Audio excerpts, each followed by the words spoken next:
Hey guys, welcome to the Deans Boy Show. I am your host Trudy Reese Deans, and apologies if you haven't had any content in the last month or more. It's because I've been trying to get the Dragon's Voice podcast and the Dragon's Voice channel up and running so that a lot of football fans, especially in Welsh football, can get some enjoyment out of the content I'm producing when it comes to getting guests on there and a few more. But don't worry, I'm trying to stick to a schedule now where I can do both Deansy Boy Show and the Dragon's Voice, get some more content for you guys and just hopefully enjoy it. And yeah, that's about it. But I want to talk about something very serious I'm really passionate about. And if you notice the title of this video, the two hashtags, one is Let Fans In, and the other one is Save the Arts. Now, if you're aware, the arts industry, whether it be in theatre, film, radio, if you're working behind the scenes in theatre, as a light or tech designer or a fashion designer, you can see that a lot of these industries are at risk from closing, people losing their jobs. Like anywhere else in where COVID has affected a lot of people, it's affected me. I've lost my job at DW Sports. It was money. It was just money for me to come in, some income, so I can do some of these passion projects I could do for theatre, and also to go and watch the football. Speaking of football, Let Fans In. If you've noticed, my club, my town, Barry Town, they've opened up and said, you got to let fans in to support local football, to support football clubs who need the fans for the income. Football supporters are the most dedicated fans going. You'll know they'll spend their hard-earned money, their cash, just to keep the club going so that they can do something in the future. I'm both. I've written plays, I've produced, directed. I've written 2 plays in my time, both being successful. Didn't earn much money out of it, but that's just the consequences of what you're doing in theatre. You just got to keep going, and hopefully the success will come in the future. It all has to do with hard work. Same with football, a lot of people who work in football, a lot of football clubs, they got to keep going somewhere, they got to bring money in somewhere, and there's a lot of people behind the scenes who work tirelessly just to get the football club running so that players can play on match days, fans can come in, etc, etc. Because of COVID, none of this is happening, and at the moment I'm helping out Barry as a sort of like a ball boy, just so that the balls are clean, and and I've offered to help out as much as I can, especially with theatre. I'm trying to contribute, not just theatre, anything to do with the art, so like the podcasts, even though they're football content, it's still the art because of the radio format. I'm trying to get more content going out as soon as possible, and that's all to contribute to the arts. Recently, there was a picture that went viral that it involved the London Palladium, where I think it was a gig. I tried looking into it as much as I can. It was a gig about something, and apparently 1,000 people turned up. Some of them wearing masks, some of them not. And this was apparently a smack in the face to the football fans who have pledged and pleaded the government, whether it be the Welsh government, whether it be the English government, the Scottish government, whatever, to open their gates so that 15 or 20% of the fan base so far can go and watch their team play and put money in it. And I can understand why it was a smack in the face for some. I've been called out by friends of mine who are diehard football fans. Some of them have said, if the arts industry is dying, why is this happening? I don't know that. I can't answer that. The London Palladium is a big venue. It's a huge venue. I don't know what it's run by, but I thought it was embarrassing. I thought it left a bad taste in my mouth and in other people's mouths. And but the one thing I don't want it to be is a representation of what the arts industry is like. Just because you saw the London Palladium putting on a show when they're not supposed to, and especially where football fans are calling out as like a Tory base for Tories, you know, or something like that. I don't want it to be like that. There are other theatre venues that are struggling. There are actors who can't find work. There are people who work in the costume department, the light and tech department, the special effects department, all areas, you know, they're out of work because there are smaller theatre venues that really can't produce shows, or they can't do anything about it. There's not, I mean, I can't really argue about films because there's a lot of films going out, but there's, you know, being filmed, but they're not being put on in cinemas. I can't really argue about that. But this, like, theatre industry is struggling because there's a lot of theatre houses, a lot smaller, a lot more independent, and a lot more reliable for the fans to come in, like football clubs, to get their money. The London Palladium is cared for by bigger people, but there are also theatre venues and theatre places, all other places that are struggling, you know, and I don't want it to be, you know, a lot of people shoving it away and saying, right, they don't matter. Everything matters, you know. Football matters to people, theatre matters to people, right? And they're kind of similar. They are similar in many ways. And if you're thinking, well, how is it? Well, you go and watch the football. People go and watch the theatre.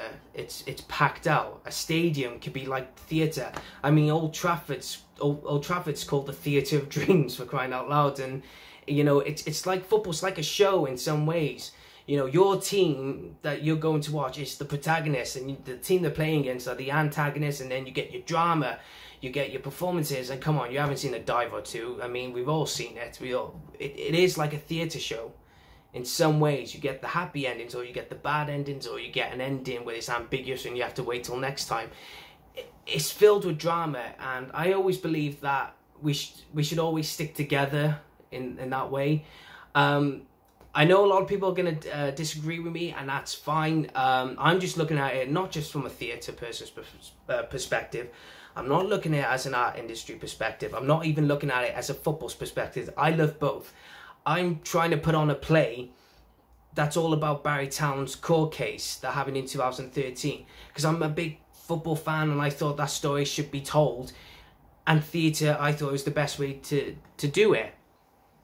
Now, if a lot of people are going to disagree with me, saying, well, the arts industry don't need it because of that situation or that example, and, you know, try and looking at it as, you know, the London Palladium as Man United or something like that. I know I sound like I'm patronising people, but look at London Palladium as, I don't know, like the Chelsea Football Club of the theatre, because it's based in London.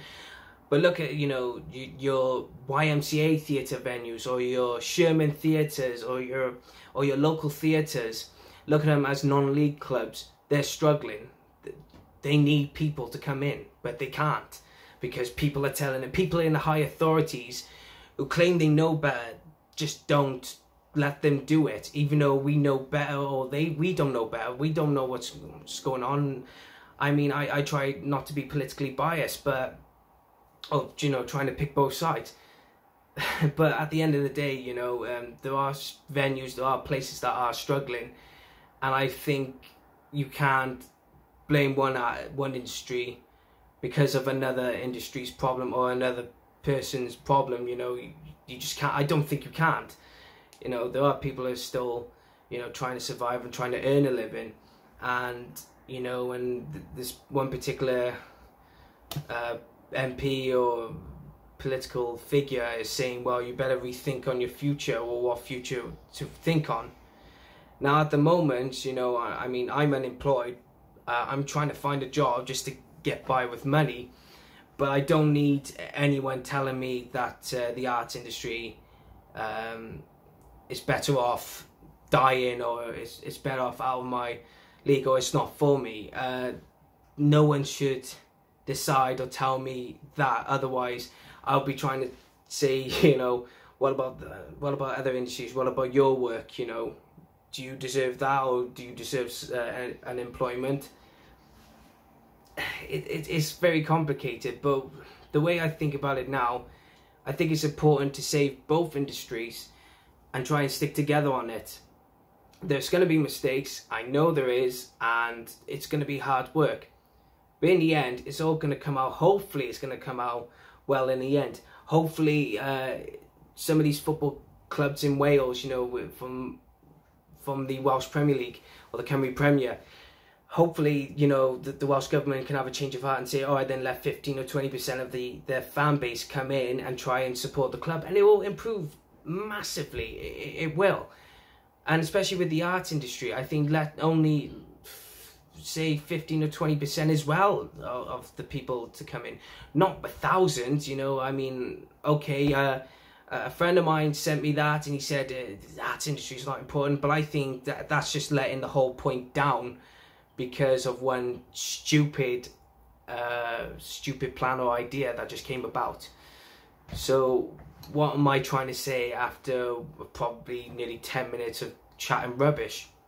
I'm saying just stick by it bothly, because we all watch a film, we all go to a theatre one day, whether it's a panto, whether it's a musical, whether it's a play, we all listen to a radio show, we all listen to a podcast, whether or not it's a football format.